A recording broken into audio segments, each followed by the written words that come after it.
Do you believe in forgiving or forgetting? Are you ready for a shocking truth? At my own engagement party, my mom smiled at me like she was doing me some kind of favor and told me that she and my dad would be taking all the gift money because, in her words, my brother deserved it more. It was supposed to be a night celebrating my future with Daniel, but in that moment, I felt like I was right back in high school, when everything I worked for somehow ended up being redirected toward Evan's latest disaster. And the worst part? She didn't even look embarrassed when she said it, as if this was the most normal thing in the world, as if of course I should accept it, like I always had before. The truth is, this didn't start at the party.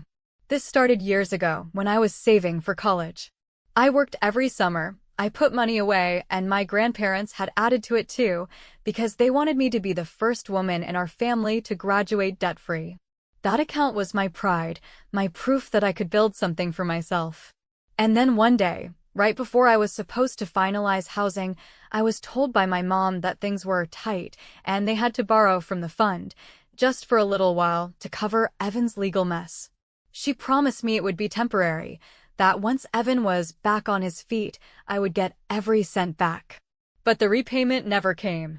What did come was more excuses, more guilt trips, and more comments about how family helps family. By the time I graduated, I had loans that kept me tied down for years, while Evan floated in and out of jobs, sometimes living at home, sometimes crashing with friends, always with some story about why this time was going to be different. And my parents stood behind him every single time, even when it meant taking from me. I didn't realize until much later how deeply it had shaped me. I became the dependable one, the one who never asked for help, the one who quietly paid her bills while my brother played at being the family wild card. When Daniel and I got engaged, I wanted to believe that things would be different. I wanted to think that my parents would see this as my moment, that they would finally celebrate me without strings attached. But the very first question my mom asked after congratulations wasn't about the wedding date or the venue or how Daniel proposed. It was about the registry. Specifically, she wanted to know if we were planning to have a cash fund because, in her words, it might be easier if the family keeps it all in one place, for flexibility. She said it casually, like she was just trying to be helpful, but my stomach sank. I remember glancing at Daniel and seeing his face go tight, the way it always does when he senses a trap dressed up as a suggestion. He didn't argue with her in that moment, but when we got home he said quietly, "We need to lock this down. We're not letting your brother's problems eat into our wedding." He said it like a fact, not a debate, and I realized then that he already knew how easily I could be pulled into old patterns. That night we went online and changed the registry. No vague cash fund that could be redirected. Every dollar would go straight into an escrow account earmarked for a down payment on our first home, accessible only with both our signatures. It wasn't dramatic. It wasn't some big declaration. But to me, it felt like a quiet revolution. For the first time, I was choosing myself and choosing the life I wanted to build with Daniel instead of defaulting to whatever my family demanded. Still, the guilt gnawed at me. I kept thinking maybe I was overreacting, maybe my mom really had good intentions this time. And then, right on cue, she texted me. It said, "We'll discuss the envelopes at the party. It's better if I collect them. You and Daniel have enough, and Evan really needs the help." No question mark, no suggestion. It was already decided in her mind. I sat there staring at the message, my hands shaking. Part of me wanted to reply right away and say, "No, absolutely not. That's not happening." Another part of me wanted to throw the phone across the room and never look at it again. And yet another part of me, the old part that had always gone along, wondered if it would just be easier to let her take control again. After all, wasn't that what she always did? Daniel leaned over, read the message, and didn't even hesitate. He said, "We need proof. Something we can show, not just words." And that's when I remembered the box in my closet with old papers and bank statements. I had kept the receipt from my college fund transfer, the one where the money had been pulled out with her signature. I had even printed the text where she promised it was temporary. At the time, I thought keeping it was just a way of holding onto some kind of hope that one day she would make it right. But maybe it was more than that. Maybe it was a reminder that I wasn't crazy, that I hadn't imagined being robbed of something that was mine. Holding that receipt in my hands, I felt something shift. I wasn't a teenager anymore, and I wasn't powerless. I had the chance to protect myself, to protect what Daniel and I were building, and to stop history from repeating itself. For once, I could decide that my future mattered more than my brother's endless second chances. The question was, could I actually follow through when the moment came, or would I let myself be steamrolled again, just to keep the peace? Can you guess what happened next? The morning after the engagement party, I woke to the sound of notifications on my phone, expecting messages of congratulations from friends and colleagues who had attended, and instead found a chain of photos and comments that made my stomach drop and my hands go cold, because across every social media platform, from my own Facebook feed to the family group chat that I had long stopped reading, were images of Evan grinning like the world owed him something it didn't, holding keys to a brand new car with a giant bow perched on the roof, while my parents hovered in the background smiling in the way that said, without words, "This is the moment that truly matters, and it's not about you." I stared at the photos, my mind trying to reconcile the disbelief and anger that bubbled inside me, the same anger I had swallowed and tried to rationalize for years, and I felt a strange mixture of betrayal and numbness, because despite knowing this was coming, seeing it so vividly laid bare the pattern of favoritism, the way my achievements had always been overshadowed by his, and the way my parents seemed to take pleasure in framing my life as something less than it was, as if my successes were trivial while his, no matter how small or unearned, were worthy of celebration. I thought about the weeks leading up to this moment, how carefully I had tried to craft a life that was independent from their interference, from Evan's chaos, from the pattern of manipulation that had dictated my childhood and adult life in equal measure.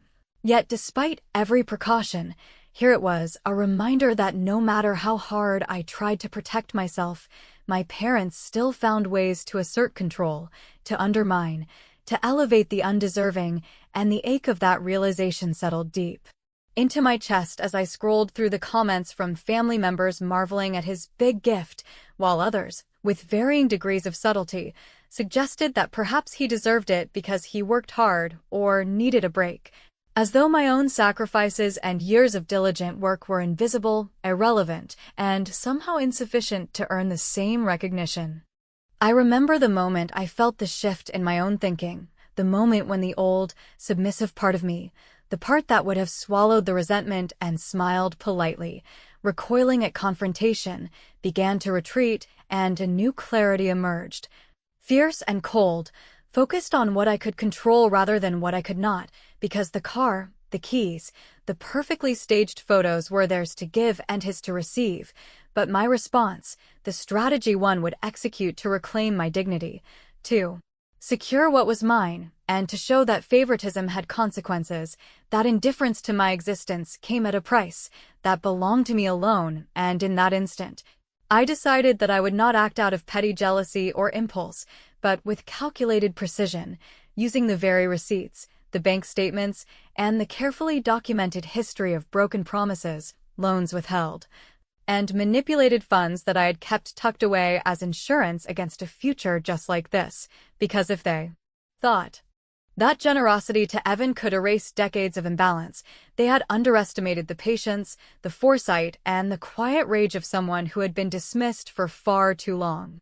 I spent hours that morning going through every document, every text, every note, compiling a chronology that traced the pattern from childhood through college, through jobs and financial missteps that Evan had somehow always been excused for, and my parents had facilitated, and as I stacked the evidence, I realized that this was not merely about a car or a gift, or even about Evan himself, but about demonstrating, with absolute clarity, that actions have consequences, and that enabling one person at the expense of another does not create loyalty or gratitude, but resentment and, eventually, a reckoning.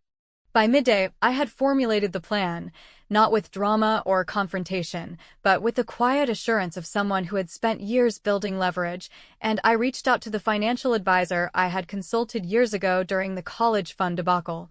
arranging a private meeting under the guise of investment advice, because the advisor had the power to verify the misappropriated funds, the temporary promises that had never been fulfilled, and the legal documentation showing that Evan had never repaid a cent, while I had endured debt, missed opportunities, and years of silent struggle, and I knew that once the facts were laid bare by someone with authority, impartiality, and credibility, there would be no room for excuses, no space for the narrative that my parents had spun for decades about fairness and family support, because the truth, finally, would be undeniable. Later that evening, after pretending to scroll through my phone and commenting politely on the social media posts of Evan's new car, I felt a strange weight lift from my shoulders, not because the injustice had vanished, not because my parents or Evan had yet faced any repercussions, but because I had taken control of the narrative, reclaimed my agency, and positioned myself to act not out of rage, but with the kind of strategic clarity that ensured the outcome would be in my favor, because for the first time in years, I understood that patience, planning, and the meticulous gathering of evidence could wield a power far greater than shouting, crying, or pleading ever could, and in that moment, I smiled quietly to myself, knowing that the evening's photos were the trigger, not the victory, and that the real surprise, the one that would finally level the playing field, had yet to be revealed. And I knew, deep down, that when the day came to present my case, the moment would be all the more devastating because it would be earned, precise, and impossible to deny, leaving my parents and Evan to confront the consequences of decades of favoritism, neglect, and misplaced priorities in a way they never could have anticipated, and in that anticipation, I felt a satisfaction that no gift, no bow, and no staged photo could ever offer, because it was mine alone to claim.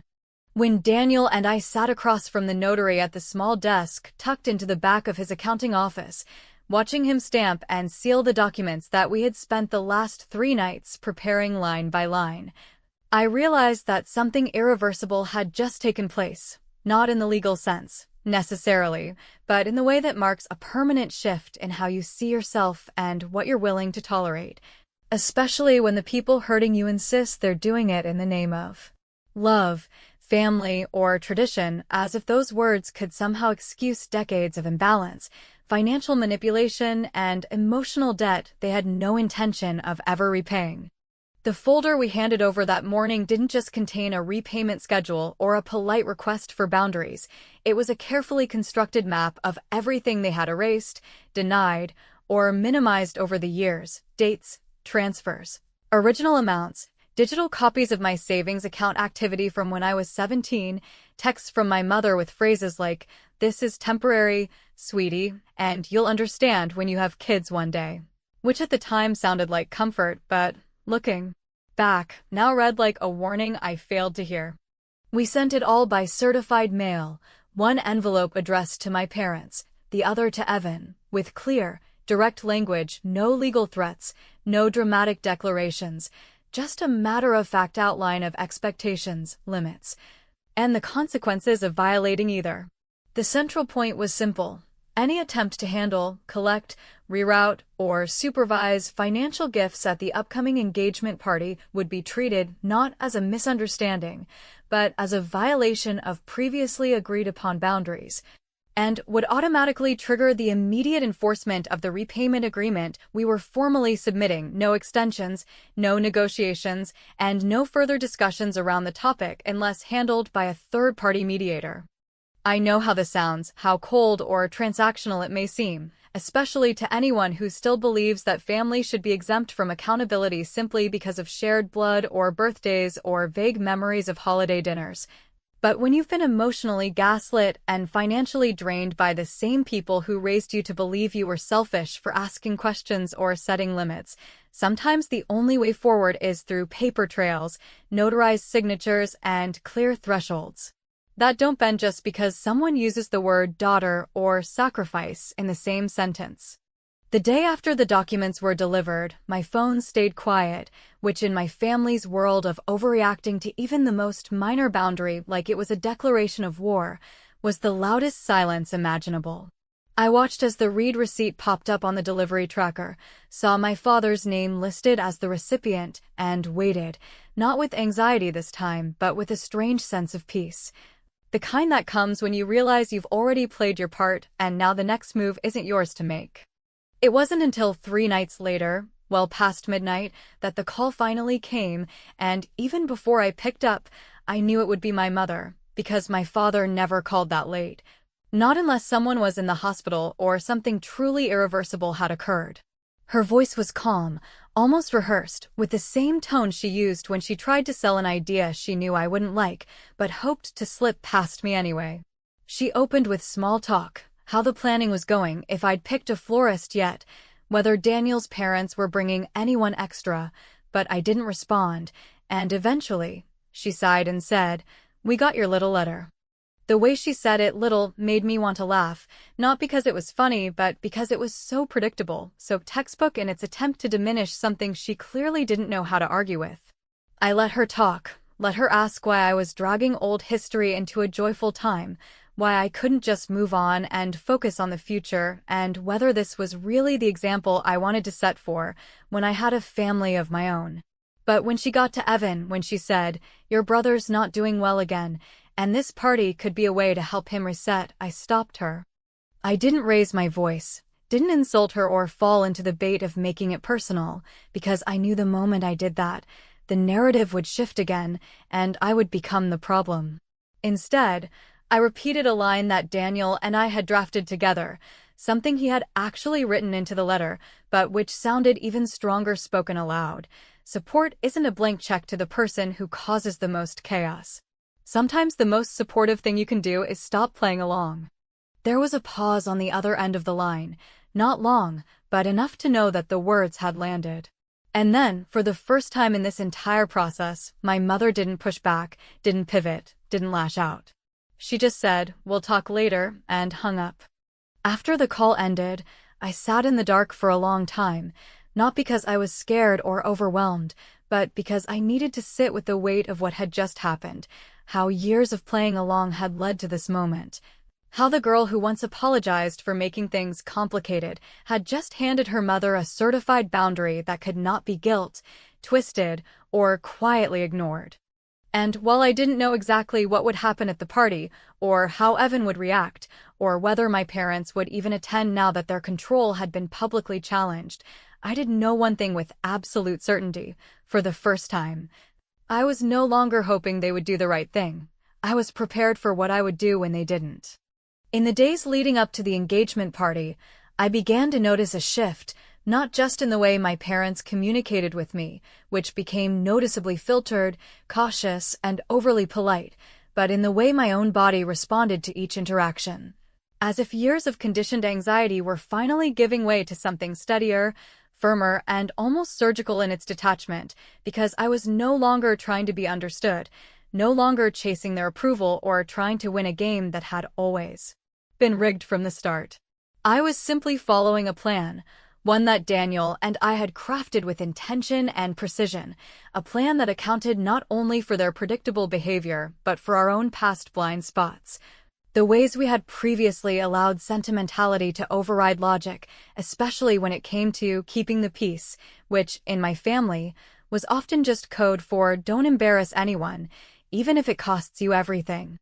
That Friday night, as we stood inside the venue during the final walkthrough, I watched my mother scan the room with narrowed eyes, the way she always did when she was looking for something she could control, adjust, or insert herself into. And I could tell immediately that her silence was not a sign of approval but a placeholder for a power move yet to come, the kind that usually arrived wrapped in charm and plausibility, but always carried a razor edge just beneath the surface. She complimented the lighting, asked politely about the seating chart, and made a passing remark about how tasteful it all was, but when she glanced over at the card table, the one clearly marked with a printed sign stating that sealed envelopes should be placed directly into the secure drop box monitored by the venue coordinator and my Aunt Rachel, her smile froze for just a second. The kind of micro-expression that would be easy to miss if you hadn't grown up learning to study every flicker of her face like a survival manual. I didn't say anything. I didn't need to. Because everything had already been agreed to, signed, documented, and delivered, and I had no interest in relitigating what had already been made legally and socially clear. Aunt Rachel, who had arrived early to help with setup, met my eyes across the room and gave a barely perceptible nod, confirming that the card box was locked, the access list had been handed off to the venue staff, and the security camera above the entrance, quietly installed by the venue as part of their standard package, had a clear view of the gift table, just in case anything unexpected happened during the event. This wasn't about suspicion or paranoia. It was about insurance, emotional, financial, and reputational, and after years of being told to just trust people who had repeatedly demonstrated they weren't worthy of it, I had finally decided that trust without proof wasn't kindness. It was negligence. What I hadn't anticipated, however, was the way my mother would pivot once she realized that a direct approach wouldn't work, that the old methods of guilt and redirection had lost their bite. Instead of challenging the rules outright, she began to campaign socially, quietly pulling aside relatives and dropping hints that I was being rigid and unnecessarily formal, that perhaps I was letting Daniel dictate things too much, and that families should be able to talk about money without lawyers getting involved, which was particularly rich coming from the woman who had once emptied my college fund without permission and still hadn't repaid a dime. I heard about these conversations not through confrontation but through whispers: an aunt who asked if I was okay, a cousin who gently suggested that I might want to ease up before someone gets hurt, and a mutual friend of Evan's who let it slip that he'd been told the party was really just a cash grab to fund Daniel's new business, which was laughable considering Daniel had been self-employed and fully booked for years before we ever got engaged. But instead of confronting the rumors head-on, Daniel and I chose to let the structure do the talking. Every single guest received an updated email the night before the event, politely reminding them that gifts were optional, but if they chose to bring one, it would be collected securely and deposited into a dual-signed escrow account designated for our first home. We included a link to the escrow provider site, explained the process in plain English, and thanked everyone for their generosity, making it clear that this was a matter of clarity, not control. There was nothing aggressive about it, nothing petty or confrontational, just calm transparency, a tone I had learned, over time, was far more disarming than defensiveness could ever be. Still, the part that caught me off guard wasn't my parents' resistance, which I had anticipated, or Evan's entitlement, which was basically a given at this point, but the fact that, even after all of it, the letters, the contracts, the clear instructions and locked systems, my mother still couldn't help herself. On the morning of the party, as I was getting my hair done, I received a text from a cousin I hadn't spoken to in over a year. It was a screenshot of a group message my mom had sent to several family members the night before, instructing them to hand any cash gifts directly to her before things got chaotic, because, according to her, the box situation might get messy, and she wanted to make sure everything was handled discreetly. She had even included a line about Daniel being overly sensitive about appearances, as if this entire system we had built was a facade, a control issue, or a lack of trust in our guests, rather than a clear and necessary response to years of manipulation and misappropriation. I stared at the screen for a long time, not because I didn't expect something like this, but because it confirmed, with almost surgical precision, exactly why we had gone to such lengths in the first place. She wasn't just ignoring the rules. She was actively trying to circumvent them by creating an alternate narrative in which she was the protector, the reasonable one, the person trying to help us while we foolishly boxed ourselves into cold, corporate procedures. It wasn't about the money. It never had been. It was about control, narrative, and the need to remain at the center of everything, even if it meant violating boundaries in front of hundreds of people. I forwarded the screenshot to Daniel with no comment. He replied a minute later with only 4 words: "We go with Plan B." And that was when I knew this wasn't going to end quietly, not because we hadn't done everything right, but because some people simply can't accept a reality where they don't get to dictate the terms. The difference now was that we were finally ready for it. There was a strange kind of stillness that settled over the venue just as the first wave of guests began arriving, a quiet energy that felt less like celebration and more like a countdown, not to a moment of joy or shared happiness, but to the precise second when all the unspoken tensions, buried resentments, and carefully orchestrated manipulations would finally collide in a space where, for once, my silence wasn't going to be mistaken for agreement. And my compliance wasn't going to be weaponized as proof that I was the problem. I stood beside Daniel near the entrance, smiling at friends and distant cousins, exchanging hugs and brief conversations that skimmed the surface of normalcy, all while the card box sat quietly behind a velvet rope in the corner, guarded not with force or suspicion, but with the weight of policy, documentation, and the subtle but undeniable presence of a venue coordinator who had been fully briefed, trained, and, if necessary, prepared to intervene. My parents arrived exactly 30 minutes after the event started, a delay that I would have once attributed to traffic or last-minute errands, but now understood as a strategic choice, just late enough to be noticed, just early enough to avoid looking calculated, and entirely within the gray area where plausible deniability thrives. My mother wore that same expression she always used when trying to read a room she didn't control, a practiced blend of charm, slight confusion, and just enough wounded innocence to imply that if anything felt off, it certainly wasn't her fault. My father followed her quietly, nodding at people, smiling when prompted, clearly hoping the night would pass without incident, or at least without requiring him to choose between silence and complicity. The moment finally arrived not with drama or shouting, but with an announcement so casual it could have been mistaken for a toast, if not for the unmistakable current running underneath the words.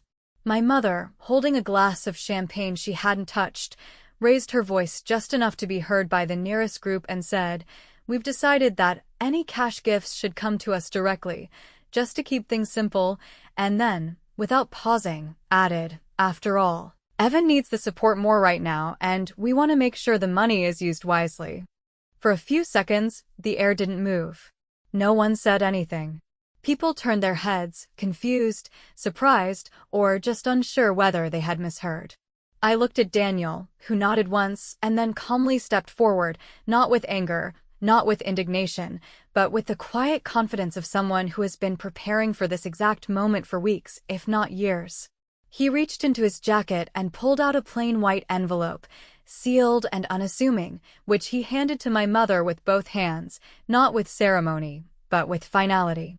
"This is why we planned ahead," he said, his voice steady, measured, and unmistakably clear, and in that moment, I saw the flicker of something in her expression, not panic exactly, but the dawning recognition that this wasn't going to unfold the way she had expected, and that whatever power she thought she still held was now, quite literally, being handed back to her in a form she couldn't manipulate. She opened the envelope, her fingers moving more slowly than usual, and inside she found several documents, a copy of the RSVP addendum she had signed weeks ago, clearly stating that she would not solicit, handle, or interfere with gift management at the event, a set of printed screenshots showing the messages she had sent to multiple guests asking them to bypass the secure box and give money to her instead, and a formal notice from the escrow provider confirming that the registry had been closed and the funds already deposited into a restricted account that could only be accessed with both mine and Daniel's signatures. No accusations. No insults. Just the facts. Her smile collapsed so slowly it was almost imperceptible, like a structure losing its foundation 1 millimeter at a time. She tried to say something, maybe to deny, maybe to redirect, but Daniel simply said, "This is the part where you stop," and then turned back toward the guests, effectively closing the conversation without needing to raise his voice or justify a single word.